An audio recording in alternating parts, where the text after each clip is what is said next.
Renegade Platinum is a ROM hack made by Drayano that aims to make the game much harder by changing encounters, trainers, adding the fairy type, and making adjustments to some Pokemon. It is a great ROM hack for those who wish to use competitive strategies and teams throughout the game, with the enemy actually standing a chance since they have competitive teams of their own. But what if instead of carefully crafting and building up a team to beat this game, you instead used one walking boy? In this challenge, I'm going to attempt to beat Renegade Platinum with just a Furret. Before the run gets started, I feel like I should go over a few things. 1. This was all streamed live on Twitch, so come say hi. 2. Furret has received some changes in this hack, having slightly buffed stats, the ability Scrappy, and a better move pool. And 3.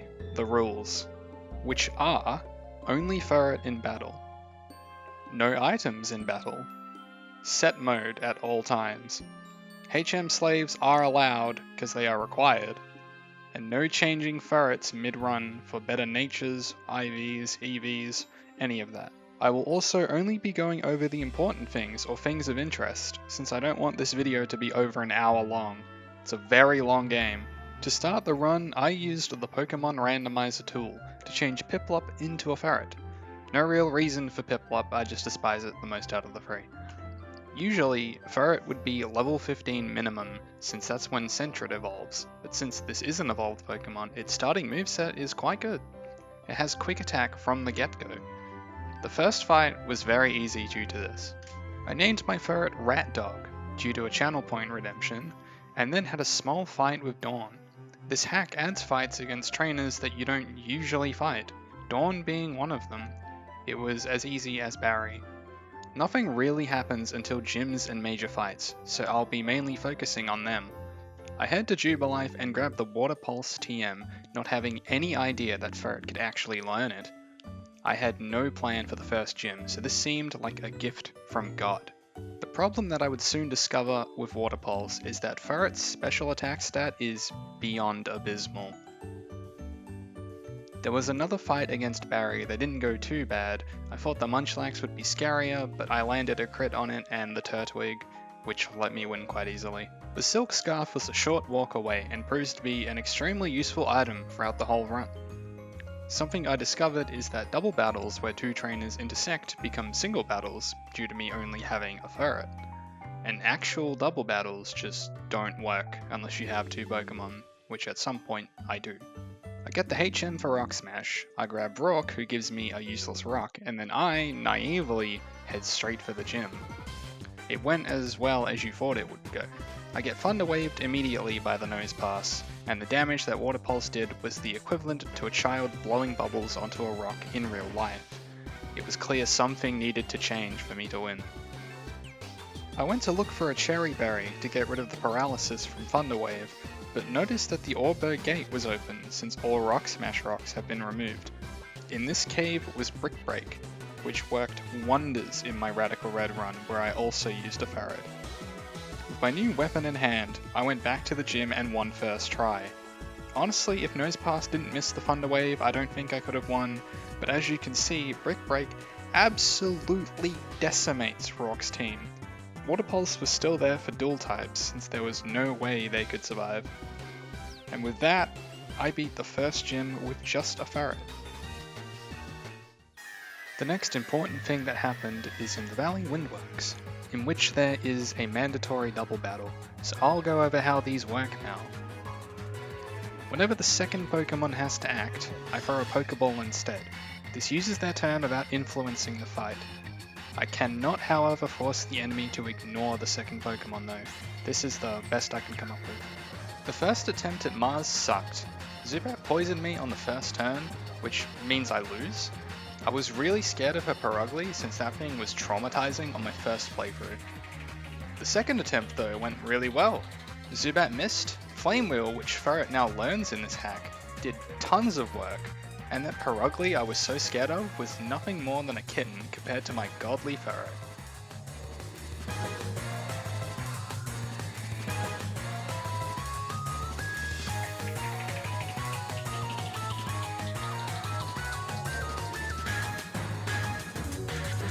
Continuing onwards, there was an added fight against Cheryl that you have to beat in order to get into the forest. Despite being a new fight, it was really easy. Most things died to Brick Break, so I'll just skip to the next part. To unlock the grass gym in this hack, you have to detour to the snow route to find Gardenia, who is in the house there. So I went there, grabbed her, and then trekked all the way back, since I don't have Fly yet, into the grass gym. I thought this gym would be easy considering I knew Flame Wheel, but I actually lost a few times due to status moves. On my winning attempt, Blossom missed turn 1, and Furret, knowing Flame Wheel, absolutely mowed down her team. Her Cherim even uses Sunny Day to help me out with the Pokemon that I wasn't confident of one-shotting, such as Roserade and Grottle. I'm not 100% sure, but I think Cherim's allied ability buff only works on doubles, but don't quote me on that. The Sunny Day ensured my win. Next was the Galactic Building in Eterna, where the first fight with Jupiter was. Her Skuntank was just way too tanky to break through, and I lost a few times to this fight. On my winning attempt, I taught Furret Return and gave it the Silk Scarf so Skuntank would go down a lot easier. One thing I'd like to remind everyone of is that Furret has the ability Scrappy in this hack, which means I can hit ghost types such as Sableye with normal and fighting moves, which means Sableye and Spiritomb aren't only weak to Fairy, since Brick Break can also hit them super effectively. There was another added event in Wayward Cave where you fight Mirror. I lost a few times to her due to confusion hits, but I eventually got through it. I won't bore you with the long walk through the cave. It's a really big cave, you had to go and find the thing. It was really bad, okay? And the fight wasn't interesting either, so let's just move on. There was another fight against Dawn, where she usually gives you the VS Seeker. Her team seems to be inspired from the team she uses in the Diamond and Pearl anime, except that she uses Monferno since I took Piplup from her at the beginning of the game. I'm pretty sure I only won due to a crit on the Clefable, but I wasn't going to restart to find out. In the route building to Hearthome City, there's an optional fight against Aaron of the Elite Four. This fight isn't intended to be won and you don't black out for losing. I didn't win and you can't retry the fight. It's a cute addition, but I'm just gonna move on. Next up we have the Ghost Gym Leader Fantina, which I thought would be an absolute breeze due to having Scrappy and my new Fairy type move, Play Rough. The entire Gengar line is also weak to Zen Headbutt, and Ghost types aren't known for their especially high defense. The thing that ended up losing me this fight was getting burned by Bayonet. The attack drop meant I couldn't one-shot anything anymore, and ended up taking too many hits and fainting. I came back for about round 10 at that point, after teaching Furret Shadow Claw, and had a much better time. I one-shot everything up until the final Pokemon, which was Dusclops. This was the classic Eviolite Paint Split style Dusclops, except that Eviolite wasn't in this game. Eviolite was introduced in Black and White. For not having Eviolite, this thing was super tanky. It was really dumb. It almost stalled me out with just Burn, Protect, and Pain Split, which is what it's meant to do, I guess. I even ran out of Shadow Claw PP due to it having pressure. If Furret wasn't strong enough to have one-shot everything else before it, I would have taken at least one hit and lost to this Dusclops. After the gym, there's a rival battle which isn't anything special right now, so I'll skip to the next important thing, which is the new event at the Pokemon Mansion involving Team Galactic. There's a mandatory double battle where this happens.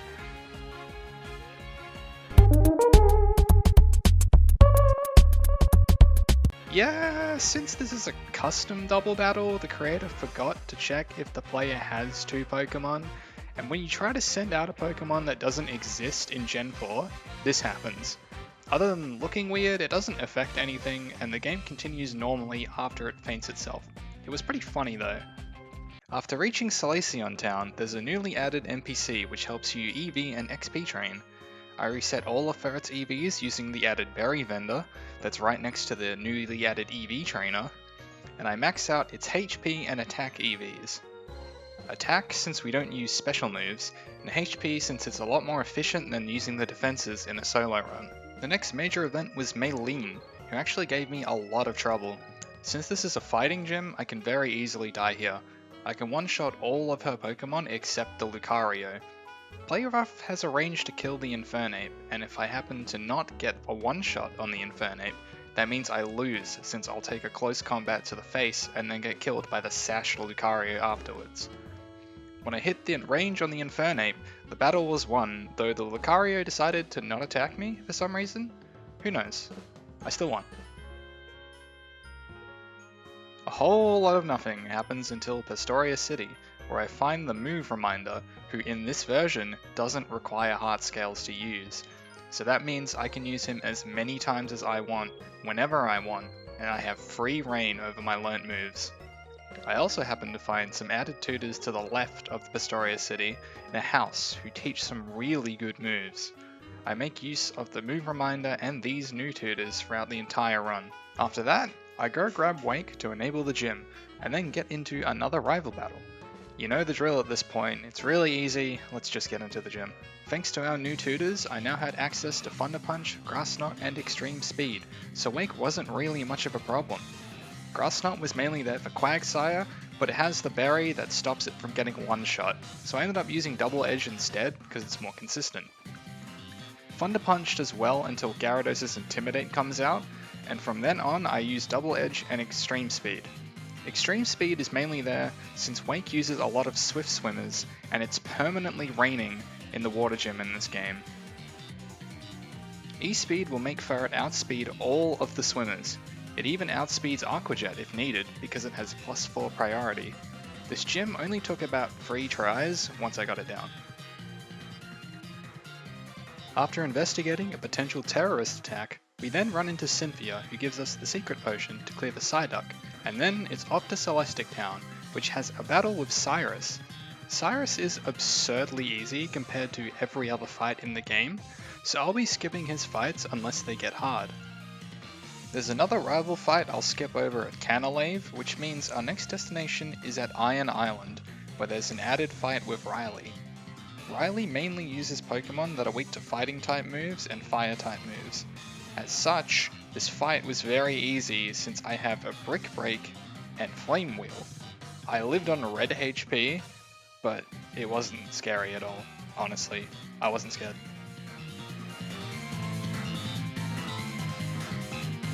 Skipping the long, tedious walk through Iron Island, we reach the Steel Gym. Someone told me that the Steel Gym would be the hardest gym by far, but my god was it the absolute easiest gym in the game. I did it on my first try. Everything he had died in either 1 or 2 hits and didn't even tickle my Furret. If they got a move off, it just didn't matter. It was the easiest gym. I can't reinforce just how easy this gym was. After that, there's the whole lake debacle, which I don't feel like covering, so let's just skip it. Everyone knows what happens, we've all played this game. To get into the Ice Gym, you must go to the Regigigas Temple in a newly added event, which actually gives that place a reason for existing in this ROM hack. After minutes of me failing not 1, but 2 ice puzzles in a children's video game, I fight the Ice Gym, which was as easy if not easier than the Steel Gym. Everything got one shot, and if it didn't even touch me. Flame Wheel is 4 times effective against the Abomasnow line, and most of these ice types such as Frostlass, Weavile, and Mamoswine don't have great defense. Getting to the gym was much harder than fighting it. I'm really bad at puzzles, especially these ice ones.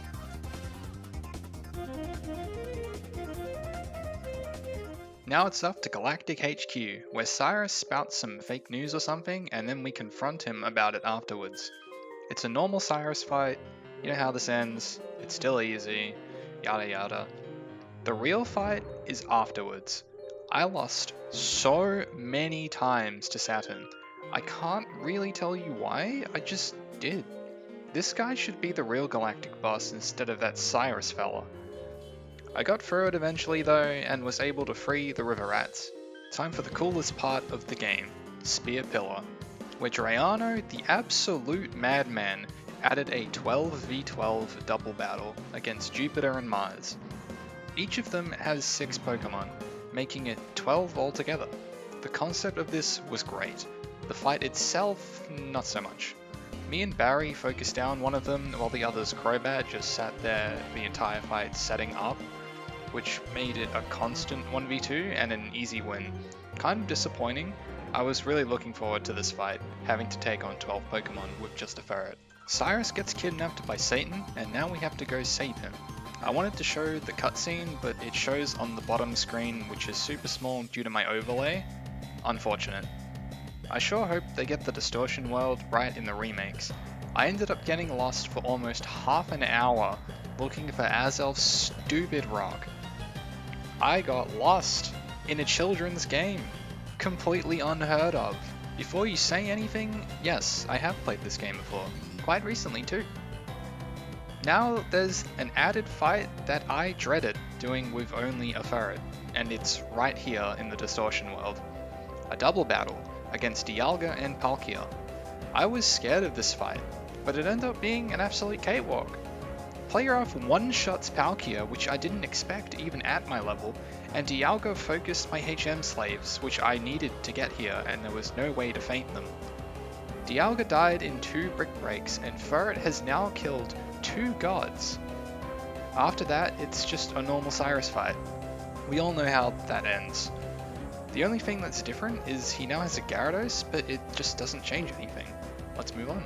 To be able to leave Hell, I have to confront Satan himself, which Furret is strong enough to conquer and become the new god of the Distortion world. With Furret's newfound unimaginable power, we leave the Distortion world and continue the game. Immediately returning to normal, we fight the Electric Gym, which was a bit of a pain. Furret is now level 100, but that doesn't stop me from losing a few times. The key to winning this gym was to dodge Jolteon's Thunder Wave. If I didn't, I would lose. I couldn't use a berry, because if I did, Furret wouldn't be strong enough to kill what he needed to. Getting paralyzed later didn't matter unless I got fully paralyzed, which I didn't. Luck was on my side this fight. This is also the first fight where I used Dig, which proves to be a very good move.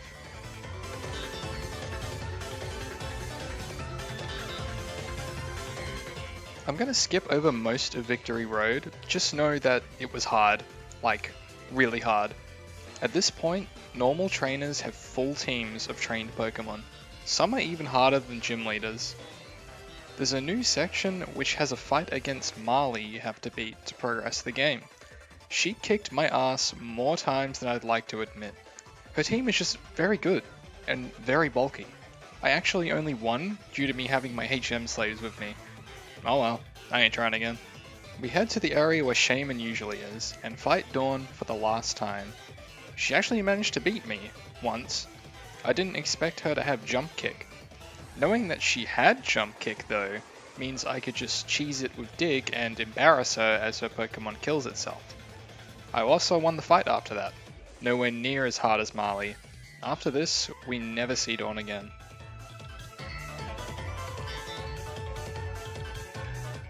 There's one last fight with Barry before the Elite Four that we have to beat, and this fight is actually hard. Barry has stepped up his game. I lost so many times with different movesets that I can't even count. I had to resort to using a White Herb just for the Intimidate to win the fight. I technically didn't even win. I still had my flyer on me since I went and got a White Herb, which means I won when we both went down. At this point, I just wanted to continue with the game. Now it's time for the Pokemon League. I spent around an hour looking at their teams and theory crafting on how to win. I won't bore you with all the details, but I will mention that the Elite Four has a different team each time you enter, so getting the right team was near crucial. I figured out which moves I needed at which point in the Elite Four and which moves I could override. Now let's put my planning into practice and see how I go. First up was Aaron, the Bug-type man. Super easy, I got his best team after resetting for it and one-shot everything with Flame Wheel just as I had planned, all according to Keikaku. He has some super annoying teams that wouldn't technically be unbeatable, but the team he's using right now is the quickest and easiest. Now we fight Bertha. I employed a Rain Dance strategy that chat suggested to me, and it worked quite well, until it didn't. Everything goes wrong when the Swampert appears. Did you really think my plan would last until the end? Aaron was just a fluke. To win the fight, I needed to one-shot the Swampert with Double Edge's range. Then I needed a specific crit on a specific turn against Rhyperia. So I cheated. I'll admit it, I cheated. I used save states to get that crit so I could continue. It was just faster than restarting the entire fight over and over again and trying to get the perfect RNG. If you consider the run invalid because of this, then go do it yourself. This is my run, I choose the rules. I lucked out pretty hard with Flint. I got his best possible team, which leads with Rapidash. He's the only team that doesn't lead with a Drought Pokemon, which means I don't have to set up Rain. All I had to do was Aqua Tail everything and not get burned from Rapidash and Magmortar, who have Flame Body. If I get burned, Furret is too weak to kill anything and I lose. If I don't get burned, I win, which eventually happens. Lucian was an absolute pushover. Shadow Claw one-shots his entire team. I won first try. No plan needed. Just Unga Bunga, press the button. There's not a whole lot to say about this guy other than why is he even an Elite Four member? I've seen child trainers with a stronger team than his. An absolute joke. Let's move on. Finally, it's everyone's favorite Cynthia. And oh boy, was this a fight. All my plans were just shot down in the beginning of this fight. I got her worst possible team, since it has 3 Pokemon I need to Double Edge to kill. The problem is that Garchomp's Rough Skin does way too much damage to me, and I couldn't even one-shot the Milotic or Togekiss with a full-powered Double Edge. If I didn't die to Recoil, I would die to the Pokemon. I refused to give up and use items. There was one strategy I could use before I gave up and used items. Double Team. I absolutely hated what I did to beat Cynthia. I felt so gross afterwards I had to go take a shower in real life. I spammed Double Team until everything couldn't hit me. It took about an hour with all the RNG considered. It was 4 AM and I wanted to die the whole time. Eventually it worked. I beat her, but I wasn't proud of it. If anyone can beat Renegade Cynthia with just Furret, without Double Team, and with this specific team, let me know. I'll buy you a drink someday.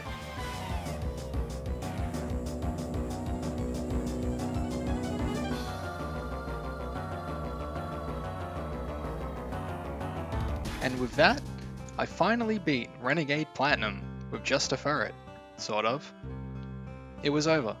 Furret is now the strongest Pokemon in all of Sinnoh. This challenge was loads of fun, though I don't recommend this run to anyone, especially the Cynthia part. That was absolute torture. If you enjoyed, please leave a like and a comment. Let's get this video into the YouTube algorithm. Also, feel free to come down to Twitch, where I do more nonsense runs like this. I hope you all enjoyed, and I'll see you next time.